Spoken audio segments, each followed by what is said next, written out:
നമസ്കാരം സർ. നമസ്കാരം. കേരളത്തിലെ ഏറ്റവും പ്രസിദ്ധമായ കോളേജാണ് തിരുവനന്തപുരത്തെ യൂണിവേഴ്സിറ്റി കോളേജ്. പക്ഷേ യൂണിവേഴ്സിറ്റി കോളേജ് കൂടുതലും പ്രസിദ്ധമാകുന്നത് ഈ തെരഞ്ഞെടുപ്പുമായി ബന്ധപ്പെട്ടുള്ളതും മറ്റു കാര്യങ്ങളുമായി SFI, KSU പ്രതിഷേധങ്ങളും അതിനെ തുടർന്നുണ്ടാകുന്ന ആക്രമണങ്ങളും കൊണ്ടാണ് വാർത്തകൾ വന്നുകൊണ്ടിരിക്കുന്നത്. ഇപ്പോഴും ഉയർന്നു വന്നൊരു ആരോപണമുണ്ട്. SFI ഭിന്നശേഷി പ്രവർത്തകനെ SFI പ്രവർത്തകർ തന്നെ അതെ, അതും ഇടിമുറിയിൽ വെച്ച്. അവിടെ നേരത്തെ പോലീസ് അവിടെ റെയ്ഡ് നടത്തി ഇടിമുറി എന്നുള്ളത് യൂണിവേഴ്സിറ്റിയിൽ ഇല്ല എന്ന് ആ ഒരു വാക്ക് തന്നെ മാറ്റിയെടുത്താണ് വീണ്ടും ഇങ്ങനെ ഒരു ആക്രമണം നടന്നത്. അപ്പോൾ ഇത് SFI പ്രവർത്തകർക്ക് എന്തും കോളേജിൽ ചെയ്യാമെന്ന് അവർക്ക് വാക്ക് കൊടുക്കുന്നതിന് തുല്യമാണോ? ഇതൊരു വളരെ പ്രധാനപ്പെട്ട ഒരു ചോദ്യമാണ്. നൂറ്റാണ്ടുകളുടെ പാരമ്പര്യമുണ്ട് യൂണിവേഴ്സിറ്റി കോളേജിന്. സ്കൂളായി തുടങ്ങി, പിന്നെ അത് കോളേജായി മാറി, പിന്നെ മഹാരാജാസ് കോളേജായി, പിന്നെ അതാണ് യൂണിവേഴ്സിറ്റി കോളേജ് ആവുന്നത്. KR നാരായണൻ, മുൻ പ്രസിഡന്റ്, രാഷ്ട്രപതി, രാജാ രവിവർമ്മ, അയ്യപ്പ പണിക്കർ തുടങ്ങി ഇങ്ങോട്ട് വന്നു കഴിഞ്ഞാൽ വളരെ പ്രസിദ്ധരായ ആളുകൾ പഠിക്കുകയും പഠിപ്പിക്കുകയൊക്കെ ചെയ്തിട്ടുള്ള വലിയ കലാലയമാണ്. അപ്പോൾ നമുക്ക് യൂണിവേഴ്സിറ്റി കോളേജിൽ അഡ്മിഷൻ കിട്ടുന്നു എന്ന് പറഞ്ഞാൽ ഒരു അഭിമാനമാണ്. തിരുവനന്തപുരത്ത് യൂണിവേഴ്സിറ്റി എവിടെ പഠിക്കുന്ന യൂണിവേഴ്സിറ്റി കോളേജിൽ ഭയങ്കര അഭിമാനമുള്ളൊരു കാലഘട്ടം ഉണ്ടായിരുന്നു. ഇപ്പോൾ SFI എന്ന് മാത്രമല്ല, ഏത് കോളേജ് നിങ്ങൾ എടുത്താലും അവിടെ ഒരു സിംഗിൾ പാർട്ടിക്ക് അല്ലെങ്കിൽ സിംഗിൾ വിദ്യാർത്ഥി സംഘടനയ്ക്ക് ഒരു അധികാരം കിട്ടിക്കഴിഞ്ഞാൽ, വേറെ ആരും ഇല്ലാന്ന് തോന്നിക്കഴിഞ്ഞാൽ, പിന്നെ കുറച്ചുകൂടെ ഒരു ഏകാധിപത്യ പ്രവണത അവിടെ വരും. പല കോളേജുകളിലുണ്ട്. ഇപ്പം ABVPയുടെ കോളേജുകളിലുണ്ട്, KSUവിൻ്റെ ചില കോളേജുകളിലുണ്ട്, MSFൻ്റെ ചില കോളേജ്, 1-2 കോളേജിലായിരിക്കും, പക്ഷെ ഉണ്ട്. ഒരു അപ്രമാദിത്വം വന്നു കഴിഞ്ഞാൽ പിന്നെ തല്ലും ബഹളമാണ്. ഞാൻ യൂണിവേഴ്സിറ്റി കോളേജ് പഠിച്ചതാണ്, അവിടെ പഠിച്ച ആളാണ്, 5 വർഷം അവിടെ പഠിച്ചിരുന്നതാണ്. ഞങ്ങൾ പഠിക്കുന്ന കാലത്ത് സംഘർഷമുണ്ട്. നമ്മുടെ GR അനിലുണ്ടല്ലോ, ഇപ്പോഴത്തെ മന്ത്രി, ഞങ്ങളുടെ ബാച്ച്മേറ്റ് അല്ല, എന്നാൽ ആ കാലഘട്ടത്തിൽ കോളേജിലുണ്ട്. അന്ന് AESFും വളരെ ശക്തമാണ്. CPIയുടെ വിദ്യാർത്ഥി സംഘടന AESF വളരെ ശക്തമാണ്. ഒരു ഹാഷിം രാജൻ, പിന്നെ രാജൻ, പിന്നെ ഈ GR അനിൽ, വളരെ ശക്തരായിട്ടുള്ള നേതാക്കളുണ്ടായിരുന്ന ഒരു കാലമായിരുന്നു AESFന്. SFIക്കും നല്ല പങ്കാളിത്തമുള്ള സമയമാണ്. KSUവിനും ഉണ്ട്. അപ്പോൾ ത്രികോണ മത്സരമാണ്.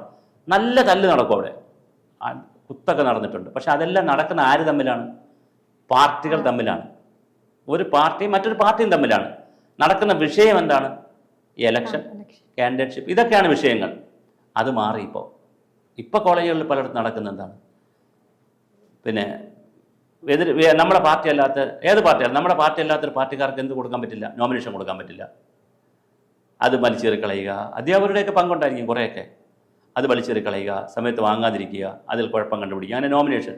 ഇലക്ഷൻ തന്നെ ഒരു ഏകാധിപത്യ പ്രവണതയിലേക്കാണ് പോകുന്നത്. രണ്ടാമത് ഇലക്ഷൻ വോട്ട് ചെയ്യാൻ കുറച്ച് കുട്ടികളെ വരുന്നുള്ളൂ, ഭൂരിപക്ഷവും വരുന്നില്ല കുട്ടികൾ. കാരണം ഈ ഒരു സംഘർഷാവസ്ഥയിൽ ഭൂരിപക്ഷം വരുന്നില്ല. എതിരാളികൾക്ക് മത്സരിക്കാൻ പറ്റില്ല, ഓപ്പോസിറ്റ് പാർട്ടിക്കാർക്ക് മത്സരിക്കാൻ പറ്റുന്നില്ല.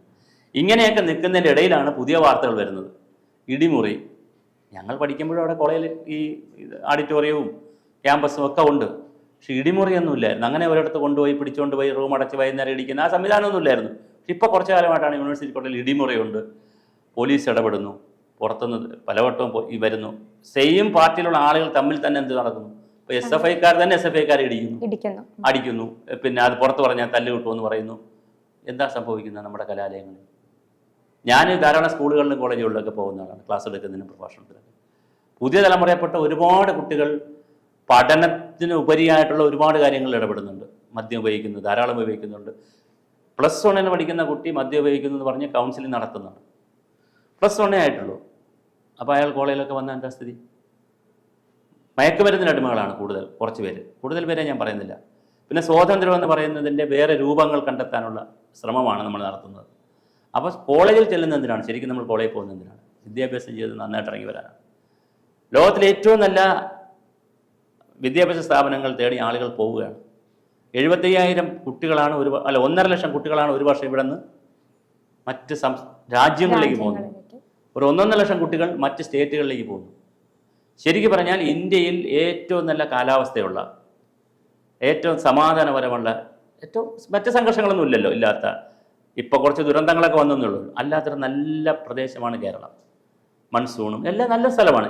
ഇന്ത്യയിലെ എല്ലാ വിദ്യാർത്ഥികളും എവിടെ വന്ന് പഠിക്കേണ്ടതാണ്? കേരളത്തിൽ വന്ന് പഠിക്കേണ്ടതാണ്. അതുപോലെ തന്നെ ഞാൻ പല കോളേജുകളിലും കാണും. അത് യൂണിവേഴ്സിറ്റി കോളേജിലും ഉണ്ട്. ഫ്രണ്ടിൽ തന്നെ വലിയ ബോർഡ് വെച്ചിട്ടുണ്ട്, പാർട്ടികളുടെ ബാനർ, ഇതെല്ലാം ഇലക്ഷൻ ആയിക്കോട്ടെ. ഞങ്ങളൊക്കെ പഠിക്കുമ്പോൾ ഇലക്ഷൻ സമയത്ത് ഇത് വെച്ചേക്കും. ഇലക്ഷൻ കഴിയുമ്പോൾ ഏത് പാർട്ടിയാണോ വെച്ചിരിക്കുന്നത് ആ സ്റ്റുഡൻസ് ഫെഡറേഷനോ അല്ലെങ്കിൽ ആരാണോ അവർ തന്നെ എടുത്ത് മാറ്റി വൃത്തിയാക്കി വെക്കും, ക്യാമ്പസിന് വൃത്തിയാക്കി വെക്കും. ക്യാമ്പസ് ഒരുപാട് മരങ്ങളുണ്ടായിരുന്നു ക്യാമ്പസുകളിൽ. ഇന്നിപ്പോൾ കുട്ടികളൊക്കെ മരം വയ്ക്കുന്നതെന്ന് എനിക്കറിയത്തില്ല. പുതിയ മരങ്ങൾ വെക്കുന്നുണ്ടോ, ഉള്ളത് മുറിച്ച് മാറ്റുന്നു, വയ്ക്കുന്നുണ്ട്. അപ്പോൾ അതുപോലെ തന്നെ അതിനേക്കാൾ പ്രധാനം എന്തറിയോ, പഴയ കാലത്ത് ഞങ്ങൾ പഠിക്കുന്ന കാലത്തൊക്കെ വളരെ അധികം ദിവസങ്ങളിൽ, ഒരാഴ്ചയിൽ ചിലപ്പോൾ 2 ആഴ്ച 3 ആഴ്ച കൂടുമ്പോൾ വലിയ പരിപാടികൾ നടക്കും. പുറത്തുനിന്ന് ആളുകൾ വന്ന പ്രഭാഷണമുണ്ട്, പുസ്തക ചർച്ചയുണ്ട്, സർഗസംവാദമുണ്ട്. ഇതൊക്കെ നടത്തിയെങ്കിൽ എത്ര മനോഹരമാണ്. ഒരു കോളേജ് ആലോചിച്ച് നോക്കൂ. സ്വാതന്ത്ര്യത്തെക്കുറിച്ചും ജനാധിപത്യത്തെക്കുറിച്ചും സോഷ്യലിസത്തെക്കുറിച്ചും ഒക്കെ എഴുതി വെച്ചിരിക്കുന്നത് നമ്മൾ. എന്തെല്ലാം സർഗാത്മകമായ പ്രവർത്തനങ്ങളാണ് പുറത്ത് നടക്കുന്നത്. ഇതുപോലത്തെ കാര്യങ്ങൾ കോളേജിൽ ചർച്ച ചെയ്താൽ എത്ര മനോഹരമായിരിക്കും. ഹെൽത്തി കോമ്പറ്റീഷൻ നടത്തുക, ജനാധിപത്യമല്ലേ. പുറത്ത് നമ്മൾ തല്ലുന്നില്ലല്ലോ, എതിർ പാർട്ടി തല്ലുന്നോ, ഓരോ ഡോമിനേഷൻ വലിച്ചു കയറി കളയുന്നില്ലല്ലോ, ചെയ്യുന്നില്ല. അപ്പോൾ അതെന്തുകൊണ്ട് നമുക്ക് ചെയ്യാൻ പറ്റുന്നില്ല? കലാലയത്തിലല്ലേ പഠിക്കേണ്ടത്.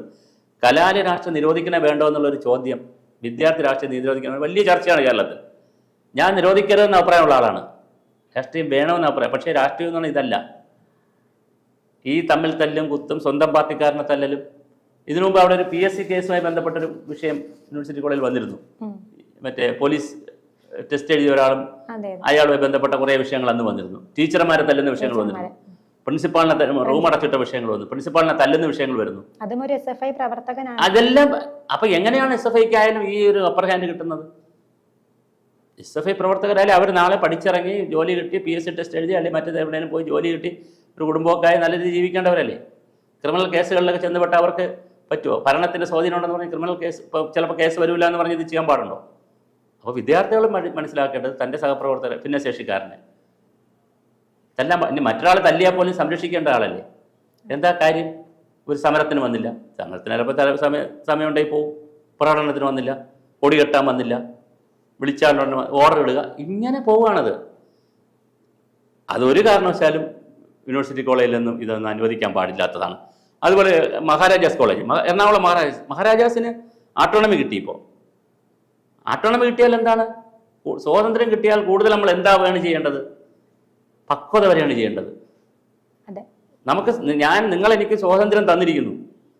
മകനെ അല്ലെ ചേട്ടാ അല്ലെ മകൻ അച്ഛൻ മകനോട് പറഞ്ഞു, എടാ നീ 18 വയസ്സായി, നിനക്ക് ഞാനൊരു ഫ്രീഡം തന്നിരിക്കുന്നു, ഇന്ന് മുതൽ നീ എന്ത് നോക്കി നടത്തണം, എൻ്റെ ബിസിനസ്സും കാര്യങ്ങൾ നോക്കിയെടുത്തോളം കീ ഏൽപ്പിച്ച അച്ഛൻ ഇതെല്ലാം എന്നെ ഏൽപ്പിച്ചല്ലോ, മുടിച്ച് വാരിക്കളയാ എന്നല്ലേ വിചാരിക്കേണ്ടത്. പിന്നെ കുറച്ചുകൂടെ പക്വതയിലേക്ക് വരികയാണ് ചെയ്യേണ്ടത്. അപ്പോൾ വിദ്യാർത്ഥി രാഷ്ട്രീയക്കാരെന്ന് പറഞ്ഞാൽ പഴയ SFIക്കാരെന്നൊക്കെ പറഞ്ഞ ആരാ? പഴയ SFIക്കാരെന്നൊക്കെ പറഞ്ഞാൽ നല്ല പ്രാസംഗികരായിരിക്കും, നല്ല സംഘാടകരായിരിക്കും, സമൂഹത്തിലെ എല്ലാ മൂല്യച്യുതികളെയും ചോദ്യം ചെയ്യുന്നവരായിരിക്കും. ഏത് കുഴപ്പം, നെൽസൺ മണ്ടേല ജയിലിൽ കിടക്കുമ്പോൾ ഇവിടെ സമരം ചെയ്യും. ഇനി ഒരു ചരിത്രമുണ്ട് യൂണിവേഴ്സിറ്റി കോളേജിന്, അത് ഇന്നത്തെ പഠിക്കുന്ന കുട്ടികൾ മനസ്സിലാക്കിയിരിക്കണം. ഇന്ത്യയിൽ സ്വാതന്ത്ര്യ സമരം നടക്കുമ്പോൾ കുതിരപ്പട്ടാളം വന്ന് കയറിയ കോളേജാണ്. കുതിരപ്പട്ടാളം, ബ്രിട്ടീഷുകാരുടെ കുതിരപ്പട്ടാളം വന്ന് കയറിയ കോളേജാണ്. ആ കോളേജിൽ നിന്ന് ആയിരക്കണക്കിന് വിദ്യാർത്ഥികളാണ് സമരം ചെയ്തത് ഇന്ത്യക്ക് സ്വാതന്ത്ര്യം കിട്ടാൻ. അത്രയും പാരമ്പര്യമുള്ളൊരു കോളേജാണത്. ഡോക്ടർ ചെമ്പകരാമൻപിള്ള നേതാജി സുഭാഷ് ചന്ദ്രബോസിന് ഹിന്ദു സ്വരാജ് എന്ന് പറഞ്ഞു കൊടുത്ത ഡോക്ടർ ചെമ്പകരാമൻപിള്ളയുടെ നാടാണ് തിരുവനന്തപുരം. ചെറുപ്പക്കാരനാണ്, ആ ചെറുപ്പക്കാരനോടാണ് ഞാൻ പ്രായം പറഞ്ഞു. ആ നാടാണിത് തിരുവനന്തപുരം. എത്ര മഹാരഥന്മാർക്ക് ജന്മം നൽകിയ സ്ഥലമാണ് തിരുവനന്തപുരം. ചട്ടമ്പിസ്വാമികൾ, അയ്യാഗുരു, ശ്രീനാരായണ ഗുരു, ഇത്ര മഹത്തായ നഗരമാണെന്നറിയാമോ തിരുവനന്തപുരം? അത്രയും മഹത്തായ ഒരു നഗരത്തിൻ്റെ മധ്യത്തിലിരിക്കുന്ന ഏറ്റവും പവിത്രമായ പരിപാവനമായൊരു സ്ഥാപനം, അതിൻ്റെ പ്രൗഢിയിൽ സൂക്ഷിക്കേണ്ട ഒരു സ്ഥാപനം. അധ്യാപകർക്കും പങ്കുണ്ടെന്ന് ഞാൻ പറയും. അധ്യാപകർക്കും പങ്കുണ്ട് നോക്കുന്നതിൽ, ഗവൺമെൻറ്റിനും പങ്കുണ്ട്. അവിടുത്തെ ഡിഗ്രി വിദ്യാർത്ഥികളെ ഒരു പ്രാവശ്യം മാറ്റിയതാ കാര്യവട്ടത്തോട്ട്. അപ്പോൾ അത് പിന്നെ നടന്നില്ല, പൊളിറ്റിക്കലായിട്ടൊക്കെ തീരുമാനമൊക്കെ വന്ന് വീണ്ടും തിരിച്ചു വന്നു. എന്താ സംഭവിക്കുന്നത്? യൂണിവേഴ്സിറ്റി കോളേജിനെ ഒരു ഇൻ്റർനാഷണൽ എഡ്യൂക്കേഷൻ ഹബ്ബായിട്ട് എന്തുകൊണ്ട് മാറ്റാൻ കഴിയുന്നില്ല നമുക്ക്? അടിക്കടി ഉണ്ടാകുന്ന ഈ സംഘർഷങ്ങളും ചെറിയ താല്പര്യങ്ങളും, പൊളിറ്റിക്കലായിട്ടുള്ള ചെറിയ താല്പര്യങ്ങൾ, രാഷ്ട്രീയമായിട്ടുള്ള നമ്മുടെ സംഘടന, നമ്മുടെ പാർട്ടി, ഇങ്ങനെയുള്ള ചെറിയ താല്പര്യങ്ങൾ, വിദ്യാർത്ഥികളുടെ ഈ ഒരു സ്വഭാവത്തിൽ വരുന്ന ഒരു മാറ്റം, അവർക്ക് കിട്ടുന്ന ഒരു അനാവശ്യ ഫ്രീഡം നല്ല 2 തരത്തിലുണ്ട്. നന്മയ്ക്ക് ഉപയോഗിക്കാനും ഫ്രീഡം ഉണ്ട്, മോശമായ കാര്യത്തിനും ഫ്രീഡം ഉണ്ട്. നിങ്ങളിപ്പോൾ ഇയാൾ ഒരു ആങ്കറല്ലേ, ഇയാളോട് പറഞ്ഞ് പിന്നെ പോയി സ്വതന്ത്രമായിട്ട് പോയിട്ട് വരൂ, വീട്ടിൽ നിന്ന് അച്ഛനും അമ്മയും കൂടെ വരാമെന്ന് പറഞ്ഞാൽ വേണ്ട, ഞാൻ ഒറ്റയ്ക്ക് പോയിട്ട് വരാമെന്ന് പറഞ്ഞാൽ ഒറ്റയ്ക്ക് പോയിട്ട് വരുമെന്ന് പറഞ്ഞാൽ പോയി നന്മയും ചെയ്തിട്ട് വരാം, തിന്മയും ചെയ്തിട്ട് വരാം. എനിക്കായാലും അങ്ങനെ തന്നെയല്ലേ. ഞാൻ വീട്ടിൽ നിന്ന് ഇറങ്ങുമ്പോൾ ഇയാൾ പോയിട്ട് വരുമെന്ന് ഒറ്റയ്ക്കാണ്. ഞാനിപ്പോൾ മുതിർന്ന ആളാണ്, ചെറിയ ആളാണ്, മകൾ അല്ലെ, എനിക്ക് മകൾ പെൺകുട്ടികളാണ്. അവർ അച്ഛാ ഞാൻ ഒറ്റയ്ക്ക് പോയിട്ട് വരാമെന്ന് പോയിട്ട് വരുമെന്ന് പറയുമ്പോൾ ആ സ്വാതന്ത്ര്യത്തെ രണ്ട് രീതിയിൽ എടുക്കാം. കുഞ്ഞിന് പോയി തെമ്മാടിത്തരങ്ങളെല്ലാം കാണിച്ചിട്ടും വരാം, നന്മയും ചെയ്തിട്ട് വരാം. അപ്പോൾ കുട്ടികൾ ഈ യൂണിവേഴ്സിറ്റി കോളേജ് പഠിക്കേണ്ട സ്റ്റുഡൻസ് മനസ്സിലാക്കേണ്ടത് എത്തിപ്പിച്ച് അവർ ഈ SFI എന്നൊക്കെ പറഞ്ഞ് ചെയ്യുമ്പോൾ നാശം വരുന്നത്, പേര് വരുന്നത് ആർക്കാണ്? ഒരു വിദ്യാർത്ഥി സംഘടനയ്ക്കാണ്. സംഘടനയ്ക്ക് വലിയ പാരമ്പര്യം ഉണ്ടല്ലോ. എത്രയോ മഹാരഥന്മാരെയും ഇവിടുത്തെ MP-മാരെയും MLA-മാരെയും ഒക്കെ സംഭാവന ചെയ്തിട്ടുള്ള ഒരു പാർട്ടിയാണത്, സ്റ്റുഡൻസ് ഫെഡറേഷൻ. അപ്പോൾ അതുകൊണ്ട് ഈ പണികളെല്ലാം മതിയാക്കി ഇടിമുറി ഉണ്ടെങ്കിൽ ആദ്യം അടച്ചുപൂട്ടേണ്ടത് ആരാണ്? ഈ വിദ്യാർത്ഥി സംഘടനകൾ തന്നെ നേതൃത്വം എടുത്തുകൊണ്ട് അവർ പോയി അത് അടച്ചുപൂട്ടണം. അങ്ങനത്തെ പരിപാടികളൊന്നും ഇവിടെ അനുവദിക്കരുത്. ഒരു കാരണവശാലും ഈ കാര്യങ്ങളൊന്നും അങ്ങോട്ട് മുമ്പോട്ട് കൊണ്ടുപോകരുത്. ക്യാമ്പസ് നല്ല ക്ലീനായി സൂക്ഷിക്കണം. നല്ല ബ്യൂട്ടി, നല്ല ഗ്രീൻ ക്യാമ്പസാക്കി മാറ്റണമെന്ന്. നല്ല ഗ്രീൻ ക്യാമ്പസാക്കി, വളരെ ബ്യൂട്ടിയുള്ള ക്യാമ്പസാക്കി, എല്ലാവർക്കും ഫ്രീഡം കൊടുക്കുന്ന, ജനാധിപത്യത്തിൽ എല്ലാവരും മത്സരിക്കുന്ന, പ്രതിപക്ഷമില്ലാതെ എന്ത് ജനാധിപത്യം? മത്സരിക്കാൻ ആളില്ലാതെ എന്ത് ജനാധിപത്യമാണെന്ന്? ഏകാധിപത്യം എന്നല്ലേ അതിന് പറയുന്നത്? ഒറ്റയ്ക്ക് ഒരു പാർട്ടി മാത്രം മത്സരിച്ച് അവർ തന്നെ ജയിച്ച് ആരെങ്കിലും നോമിനേഷൻ കൊടുക്കാൻ പറഞ്ഞാൽ അവരെ തല്ലി, അവരെ ഭീഷണിപ്പെടുത്തി, വീട്ടിൽ പോയി ഭീഷണിപ്പെടുത്തി, എന്ത് ജനാധിപത്യം? ബാനറിൽ എഴുതി വെച്ചതുകൊണ്ട് ജനാധിപത്യമാവോ? സോഷ്യലിസം ആവോ? ഒന്നും ആവില്ല. സ്വാതന്ത്ര്യമാവോ? അപ്പോൾ തീർച്ചയായിട്ടും തിരിച്ചു ചിന്തിക്കേണ്ട സമയമായി. ഇടിമുറികളുണ്ടെങ്കിൽ അത് പൂട്ടണം. അത് പൂട്ടാൻ ആദ്യം മുന്നിൽ നിൽക്കേണ്ടത് SFI എന്ന് പറയുന്ന അവിടുത്തെ സ്റ്റുഡൻസ് ഫെഡറേഷൻ ഓഫ് ഇന്ത്യ ആണ്. കാരണം അവരാണ് ഇപ്പോഴത്തെ പ്രതിക്കൂട്ടിക്കാർ നിൽക്കണം. മറ്റ് പാർട്ടികൾ അവിടെ പ്രവർത്തിക്കാൻ അനുവദിക്കണം. ജനാധിപത്യം അവിടെ പുലരണം. അതിന് വേണ്ടിയിട്ട് വേണം അവിടുത്തെ അധ്യാപകരും അവിടുത്തെ വിദ്യാർത്ഥികളും പൊതുസമൂഹവും സർക്കാരും മുൻകൈ എടുക്കേണ്ടത്.